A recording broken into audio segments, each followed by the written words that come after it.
কোরআনুল কারীম থেকে সূরা মুলকের 2 নম্বর আয়াত পরিবেশন করেছি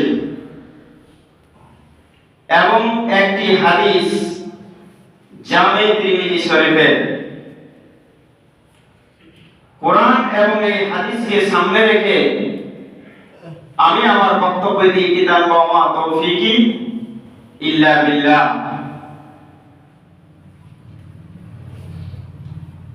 আজকে যে বিষয়টা আলোচনা হবে সেটা হচ্ছে 5টা জিনিসকে প্রাধান্য দিতে হবে।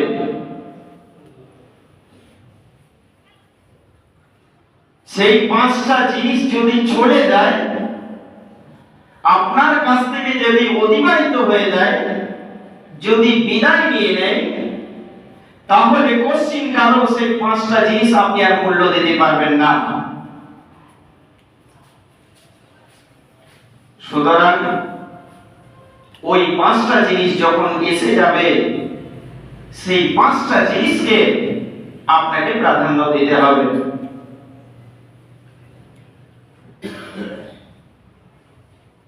রাসূলুল্লাহ সাল্লাল্লাহু আলাইহি ওয়াসাল্লাম তিনি বলছেন,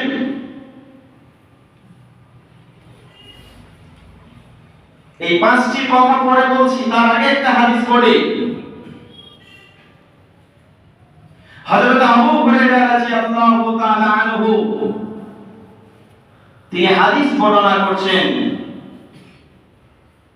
আবু হুরায়রা হচ্ছে, ওনার নাম আব্দুর রহমান, যিনি 5374টা হাদিস বর্ণনা করেছেন। 5374টি হাদিস তিনি বর্ণনা করেছেন। এনার নাম হচ্ছে আব্দুর রহমান, আবু হুরায়রা বলে পরিচিত। তিনি হাদিসটা বর্ণনা করছেন, রাসূলুল্লাহ সাল্লাল্লাহু আলাইহি ওয়াসাল্লাম তিনি বলেছেন, নিশ্চয় কোরআনুল কারীমের মধ্যে এমন একটি 30 বিশিষ্ট একটি সূরা রয়েছে, 30টি আয়াত বিশিষ্ট একটি সূরা রয়েছে। কোরআনুল কারীমে 30টা আয়াত রয়েছে একটি সূরার মধ্যে, যে সূরাটির নাম হচ্ছে সূরাতুল মুলক, অর্থাৎ সূরা মুলক। তাবারাকাল্লাযী বিয়াদিহিল মুলক। এই 30 আয়াত বিশিষ্ট যে সূরাটি, এই সূরাটি যদি কেউ পাঠ করে সকাল এবং সন্ধ্যা, যা কোনো মানুষের জন্য, কোন লোকের জন্য, কোন নারীর জন্য এই সূরাটি সুপারিশ যদি করে, আল্লাহ সুবহানাহু ওয়া তাআলা তিনি বলছেন, আল্লাহ রাসূল সাল্লাল্লাহু আলাইহি ওয়াসাল্লাম তিনি বলেছেন, তাহলে সেই মানুষটির আল্লাহ পাক ক্ষমা করে দেবেন তার গুনাহগুলিকে। সূরা মুলক যদি কেউ পাঠ করে সকাল এবং সন্ধ্যা, তাহলে এটা পড়ার কারণে এই সূরাটি তাকে সুপারিশ করবে, মানে সাহায্য করবে। আর সাহায্য করলে ওই মানুষটির গুনাহগুলিকে, ওই মানুষের পাপগুলিকে আল্লাহ সুবহানাহু ওয়া তাআলা কি করবেন? মাফ করে দেবেন, ক্ষমা করে দেবেন। আমাদের উচিত সূরা মুলকে সকাল কিংবা সন্ধ্যা তেলাওয়াত করা, পাঠ করা। যদি সন্ধ্যা থেকে বিছানা শোয়ার পূর্বে যে ছোট ছোট কয়েকটি সূরা আছে পাঠ করতে হয়, যেমন 4টি কুল আছে, কুল আউযু বিরাব্বিন নাস, কুল আউযু বিরাব্বিল ফালাক, কুল হুয়াল্লাহু আহাদ, কুল ইয়া আইয়ুহাল কাফিরুন। এই 4টি সূরা সবার পূর্বে পাঠ করতে হয়, শরীরে ফুঁক নিতে হয় পরে। সূরা ফাতিহা পাঠ করতে হয়, আস্তাগফিরুল্লাহাল্লাযী লা ইলাহা ইল্লা হুয়াল হাইয়ুল কাইয়্যুম। তওবা ইস্তিগফার করতে হয়, আস্তাগফিরুল্লাহাল্লাযী লা ইলাহা ইল্লা হুয়াল হাইয়ুল কাইয়্যুম ওয়া আতুবু ইলাইহি। এই সূরাগুলি পাঠ করে, দোয়াগুলি পাঠ করে বিছানায় যখন শোবেন তখন আপনাকে বলতে হবে আল্লাহুম্মা বিইসমিকা ওয়া মুতাহিয়া। এই দোয়াটি পাঠ করে বিছানায় ডান করোটে আপনি শুয়ে যাবেন। কে বলেছেন? রাসূলুল্লাহ সাল্লাল্লাহু আলাইহি ওয়াসাল্লাম তিনি বলেছেন ডান কাঁধে ডান দিকে আপনাকে শুতে হবে, এটা সুন্নাত। কারণ এই বাম সাইডে হাড় আছে, হাড় মানুষের যেটা ড্রিপ ড্রিপ ড্রিপ করে এই যে লাফাচ্ছে, রক্তটা গোটা শরীরে সার্কুলার করছে যে হাড়, এই প্রত্যেক মানুষের বাম দিকে হাড় আছে। রাসূলুল্লাহ সাল্লাল্লাহু আলাইহি ওয়াসাল্লাম তিনি কত বড় ডাক্তার ছিলেন, তিনি ডান দিকে মানুষকে শুতে বলেছেন, বাম করোটে শুতে মানা করেছেন।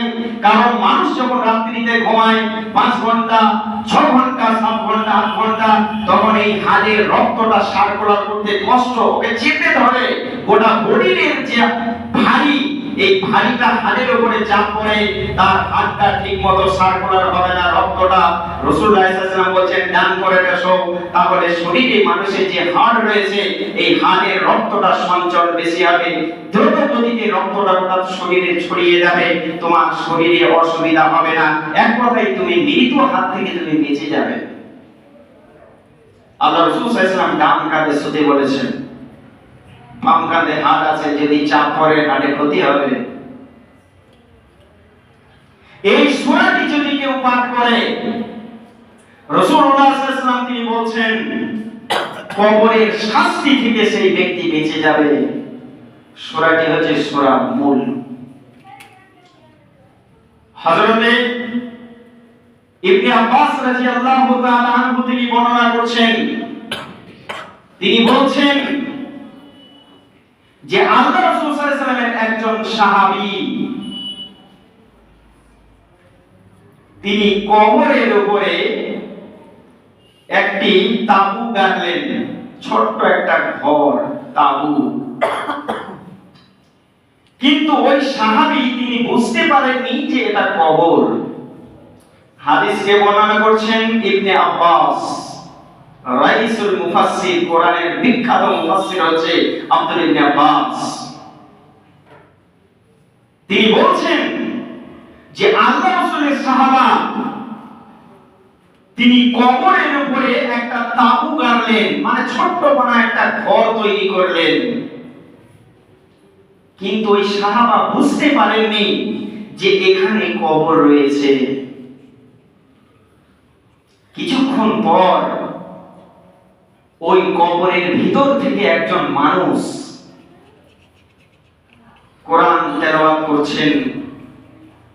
সূরা হচ্ছে সূরা মুল, তাবারাকাল্লাযী বিয়াদিহিল মুলক। এই সূরাটি কবরের ভিতর থেকে একজন মানুষ পাঠ করছেন, আর উনি কিন্তু কবরের উপরে ছোট্ট একটা ঘর তাবু তৈরি করে উনি বসে আছেন, আর উনি শুনতে পাচ্ছেন যে কবরের ভিতরে একজন মানুষ রয়েছে, আর সেই মানুষটি সূরা মুল তেলাওয়াত করছে। 30টি আয়াত যখন সম্পূর্ণ করলো, এই ঘটনাটা তিনি রাসূলুল্লাহ সাল্লাল্লাহু আলাইহি ওয়াসাল্লামের কাছে চলে আসলেন, এসে বলছি ইয়া রাসূলুল্লাহ, আমি কবরের উপরে একটা তাবু করেছিলাম, ছোট্ট একটা ঘর করেছিলাম, আমি বুঝতে পারিনি যে সেটা কবর ছিল, কিন্তু কবরের ভিতর থেকে যেন একজন মানুষ সূরা মুলকে 30টি আয়াত পরিবেশন করলো, আমি সেটা শুনলাম। রাসূলুল্লাহ সাল্লাল্লাহু আলাইহি ওয়াসাল্লাম তিনি বললেন ওই ব্যক্তিকে, যে সূরা মুলকে যে পাঠ করে তাকে কেউ বাধা দান করতে পারে না। বাধা দানকারী, উদ্ধারকারী, অর্থাৎ যদি কবরে কোনো আযাব হয়, কবরে যদি কোনো বালা মুসিবত হয়, বা কবরে যদি কোনো কষ্ট কিছু হয়, তাহলে এই সূরা মুল পাঠ করার কারণে সেই ব্যক্তি শাস্তি থেকে বেঁচে যাবে, সেই ব্যক্তি কবরের আযাব থেকে বেঁচে যাবে। আল্লাহ সুবহানাহু ওয়া তাআলার যে শাস্তি কবরে, সেই কবরের শাস্তি থেকে সেই ব্যক্তি মুক্তি পেয়ে যাবে। এই সূরা মুল, এটা আমাদের বেশি বেশি পাঠ করতে হবে। আমরা কোরআনই পড়ি না, কোরআন শেখার চেষ্টা করি না? আর আমাদের যারা স্ত্রী রয়েছে, আমাদের যারা বাড়ির স্ত্রী রয়েছে, ছেলে মেয়ে রয়েছে, তাদেরকেও আমরা কোরআন শিক্ষা থেকে বঞ্চিত করে দিয়েছি।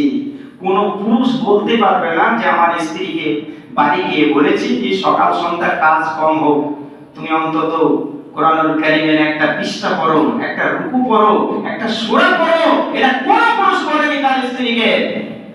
জীবন যাপন করতে হয় তাই করছে, খেতে হয় তাই খাচ্ছে, সংসার করতে হয় তাই করছে, কিন্তু ভালো কাজে উদ্বুদ্ধ তার স্বামী তার স্ত্রীকে কোনদিন বলেনি।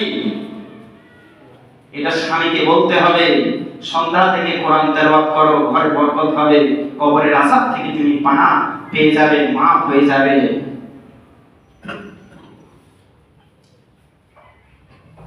হযরত আব্দুল্লাহ ইবনে আব্বাস তিনি বর্ণনা করছেন, হাদিস বলছেন, আল্লাহ রাসূল সাল্লাল্লাহু আলাইহি ওয়াসাল্লাম তিনি হাদিস বলেছেন, ওয়ান আব্দুল্লাহ ইবনে আব্বাস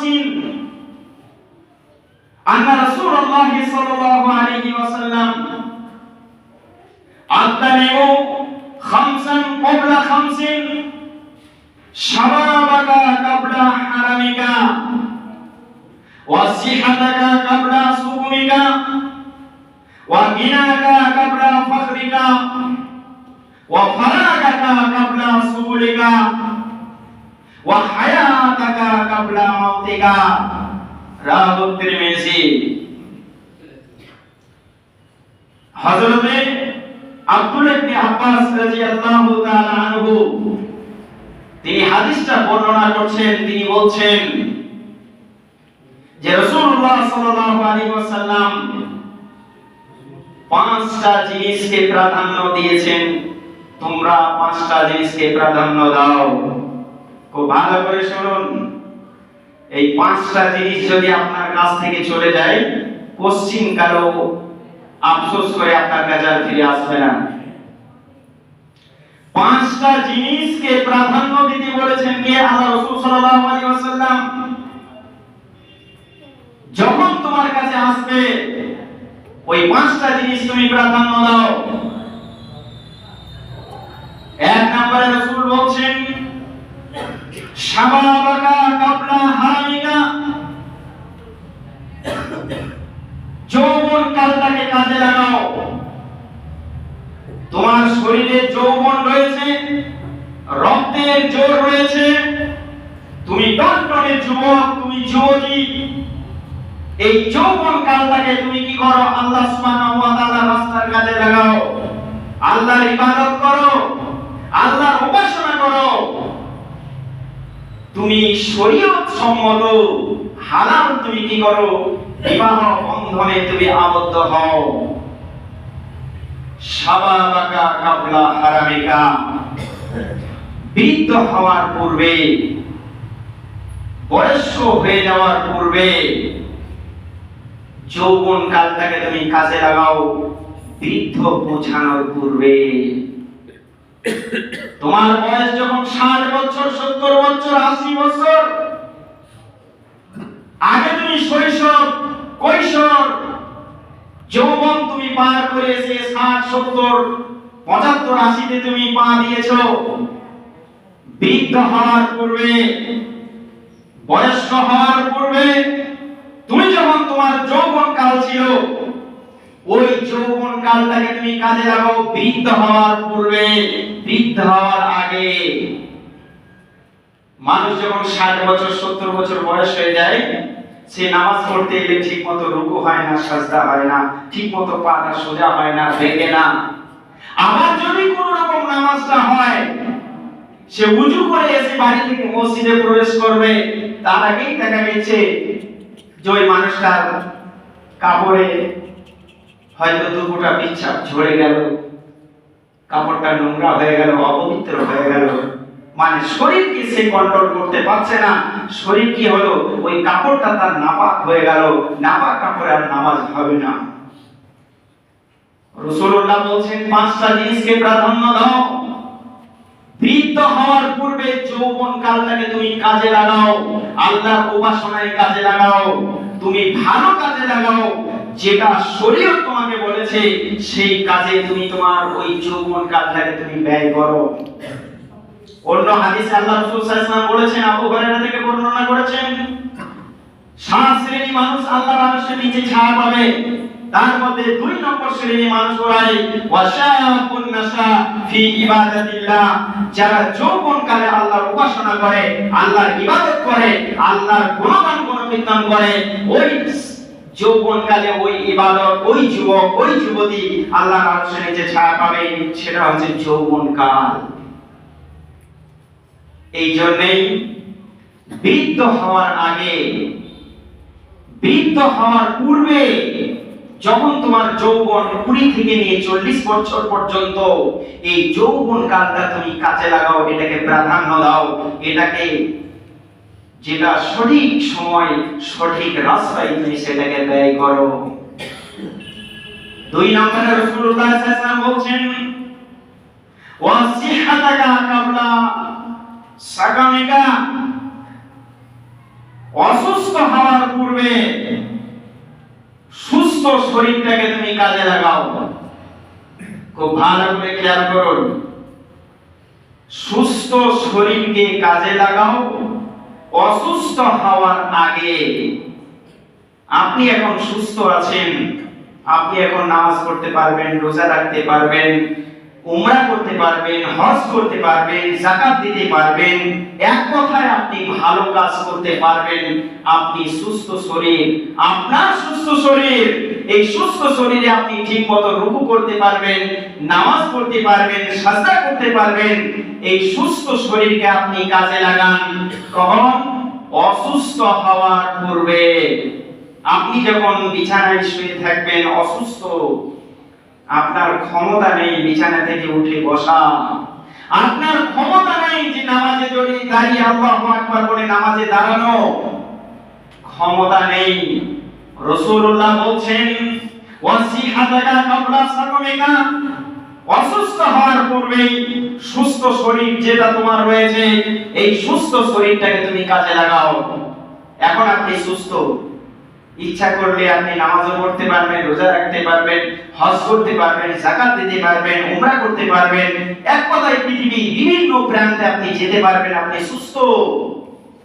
আর যদি আপনি বিছানা শয্যায় হয়ে যান, অসুস্থই যদি আপনি বিছানায় পড়ে থাকেন, তাহলে আপনার দ্বারাতে নামাজ পড়াও যাবে না, নামাজ পড়তেও পারবেন না, রোজা রাখতেও পারবেন না, হজ করতেও পারবেন না, যাকাত দিতেও পারবেন না, এক কথায় আপনি হাঁটাহাঁটিও করতে পারবেন না। এই অসুস্থ হওয়ার পূর্বে সুস্থ শরীরটাকে তুমি কাজে লাগাও। রাসূলুল্লাহ সাল্লাল্লাহু আলাইহি ওয়াসাল্লাম তিনি বলেছেন। 3 নম্বরে আল্লাহ রাসূল সাল্লাল্লাহু আলাইহি ওয়াসাল্লাম বলছেন, ওয়া গিনাকা কাবলা ফাকরিকা, ধনী অবস্থাটাকে কাজে লাগাও গরীব হওয়ার পূর্বে। এটা আমি আমার ব্যক্তিগত কোনো কথা বলছি না, আল্লাহ রাসূলের বাক্য বলছি আরবিটা। ওয়া গিনাকা কাবলা ফাকরিকা, ধনী অবস্থাটাকে কাজে লাগাও দরিদ্র হওয়ার পূর্বে, গরীব হওয়ার পূর্বে। যখন তুমি ধনী ছিলে, যখন তোমার অর্থ ছিল, যখন তোমার টাকা পয়সা ছিল, যখন তোমার সম্পদ ছিল, যখন তোমার সোনা দানা ছিল, এক কথায় তোমার যখন অর্থ ছিল, সেই ধনী অবস্থাটাকে তুমি কাজে লাগাও গরীব হওয়ার পূর্বে। কারণ মানুষ যখন ধনী হয়, খোদা না খাস্তা হট করে হয়তো সে দরিদ্র হতে পারে, গরীব হতে পারে। অতএব রাসূলুল্লাহ সাল্লাল্লাহু আলাইহি ওয়াসাল্লাম বলছেন, যখন তুমি ধনী আছো, ওই ধনী অবস্থাটাকে তুমি কাজে লাগাও আল্লাহ সুবহানাহু ওয়া তাআলার রাস্তায়। একটা মানুষ যদি বলে আমি যাকাত দেব, হবে না। কারণ দরিদ্র মানুষের জন্য যাকাত ফরজ নয়, ধনীদের জন্য যাকাত ফরজ। একটা মানুষ যদি মনে করে আমি হজ করতে যাব, দরিদ্র মানুষ, তার জন্য হজ ফরজ নয়। কারণ ধনীদের জন্য হজ ফরজ, গরিবের জন্য হজ ফরজ নয়। রাসূলুল্লাহ সাল্লাল্লাহু আলাইহি ওয়াসাল্লাম বলেন, ধনী অবস্থাটাকে কাজে লাগাও। গরিব হওয়ার পূর্বে তোমার অর্থ আছে, তোমার এখন টাকা পয়সা আছে, তুমি যদি মনে করো আমি উমরা যেতে পারবো, তুমি যাও। তুমি যদি মনে করো আমার হজের সামর্থ্য আছে, আমি হজ করবো, তাহলে তুমি হজ করো। হঠাৎ করে দেখা গেল তুমি ফকির হয়ে গিয়েছো, তোমার 5 টাকা 10 টাকা 20 টাকা তোমার কাছে ওষুধ কেনার মতো পয়সা নেই। তুমি সেই সময় যদি মনে করো আমি হজে যাব, আমি উমরায় যাব, আমি ভালো কাজ করব, আমি যাকাত দেব, তখন তোমার দ্বারা সম্ভব নয়। এই জন্য রাসূলুল্লাহ সাল্লাল্লাহু আলাইহি ওয়াসাল্লাম বলছেন ওয়া গিনাকা কাবলা ফাকরিকা, ধনী অবস্থাটাকে তুমি কাজে লাগাও গরিব হওয়ার পূর্বে। 4 নম্বরে আল্লাহ রাসূল সাল্লাল্লাহু আলাইহি ওয়াসাল্লাম তিনি বলছেন ওয়া ফারাগাকা কাবলা সুবুলিকা, হাদিস তিরমিজি। অবসর সময়টাকে কাজে লাগাও ব্যস্ততার পূর্বে। অবসর সময়টাকে তুমি কাজে লাগাও ব্যস্ততার পূর্বে। যখন তুমি ব্যস্ত থাকবে, তুমি 1 সেকেন্ড 1 মিনিট পর্যন্ত তুমি সময় পাবে না। অথচ যখন তুমি অবসর ছিল, তোমার এক্সট্রা টাইম ছিল, তুমি সময় পেয়েছো, সেই অবসর সময়টাকে কাজে লাগাও ব্যস্ততার পূর্বে। ছটফট ছটফট করবে, এই কাজ করব না সে কাজ করব, নামাজ পড়বো না এই কাজটা করব, নামাজ পড়বো না ওদিকে যাব, আজকে জুমার দিন আর ওষুধ আনবো না মসজিদে যাব। এই যে তুমি ব্যস্ততা, আমি ডাক্তারখানায় যাব না হসপিটাল যাব, এই যে তুমি ব্যস্ততা। রাসূলুল্লাহ বলছেন এই ব্যস্ততার পূর্বে যখন তুমি অবসর সময় ছিল তোমার কাছে, সেই অবসর সময়টা তুমি কি করো, কাজে লাগাও। যখন তোমার এক্সট্রা সময় আছে হাতে, তুমি এখন যুবক, তোমার দ্বারা ইবাদত হবে, তোমার শরীর সুস্থ, তুমি নামাজ পড়তে পারবে, তুমি নামাজ পড়ে নাও। অবসর সময় তোমার কাছে রয়েছে, এমন সময় আসবে না পারবে তুমি পিচ্ছা পায়খানা নিজে হেঁটে যেতে, পিচ্ছা পায়খানার জন্য নিজে হেঁটে না পারবে যেতে, না পারবে তুমি নামাজ পড়তে, না পারবে তুমি রোজা রাখতে। রাসূলুল্লাহ সাল্লাল্লাহু আলাইহি ওয়াসাল্লাম বলছেন এই ব্যস্ততার পূর্বে অবসর সময়টাকে তুমি কাজে লাগাও। 5 নম্বরে রাসূলুল্লাহ সাল্লাল্লাহু আলাইহি ওয়াসাল্লাম তিনি বলছেন ওয়া হায়াতাকা কাবলা মাউতিকা, জীবিত অবস্থাটাকে তুমি কাজে লাগাও মৃত্যুর পূর্বে। এখন আপনি জীবিত আছেন, আপনি পাপ করেছেন, আল্লাহর কাছে ক্ষমা চাইতে পারবেন। আস্তাগফিরুল্লাহাল্লাযী লা ইলাহা ইল্লা হুয়াল হাইয়ুল কাইয়্যুম ওয়া আতুবু ইলাইহি। কিন্তু যদি মরণ এসে যায় আর তওবা বন্ধ, দরজাটা বন্ধ, তওবা দরজা বন্ধ, মানে আর কেউ কথা আপনার শুনবে না। যতক্ষণ তুমি জীবিত আছো, যতক্ষণ তোমার শ্বাস প্রশ্বাস যখন চলছে, অক্সিজেন, রাসূলুল্লাহ সাল্লাল্লাহু আলাইহি ওয়াসাল্লাম বলেন ওয়া হায়াতাকা কাবলা মাউতিকা, তুমি জীবিত অবস্থাটাকে কাজে লাগাও মৃত্যু আসার পূর্বে। কারণ যখন মরণ তোমার কাছে এসে পৌঁছে যাবে, আজরাইল আলাইহিস সালাম যখন তোমার কাছে এসে পৌঁছে যাবে আল্লাহর হুকুমে, তখন তোমার দ্বারাতে আর কোনো মানুষের উপকার তুমি করতে পারবে না, তুমি খেতে পারবে না, তুমি বলতে পারবে না, মানুষের সাথে আদান প্রদান তুমি করতে পারবে না, এমনকি তওবা করতে পারবে না। তোমার গুনাহ করার পরে তুমি যে আল্লাহর কাছে ক্ষমা চাবে, এই ক্ষমা চাওয়ার শক্তিটা তোমার কাছে আর থাকবে না। অতএব তুমি জীবিত আছো, তুমি আল্লাহর কাছে ক্ষমা চেয়ে নাও, তোমার পাপগুলিকে মোচন করে নাও, কারণ সময় আছে। অতএব মৃত্যু আসার পূর্বে যে তুমি জীবিত আছো, এই জীবিত অবস্থাটাকে তুমি কাজে লাগাও। এই 5টা জিনিস আল্লাহ রাসূল সাল্লাল্লাহু আলাইহি ওয়াসাল্লাম বললেন যে এই 5টা জিনিসকে কাজে লাগাও।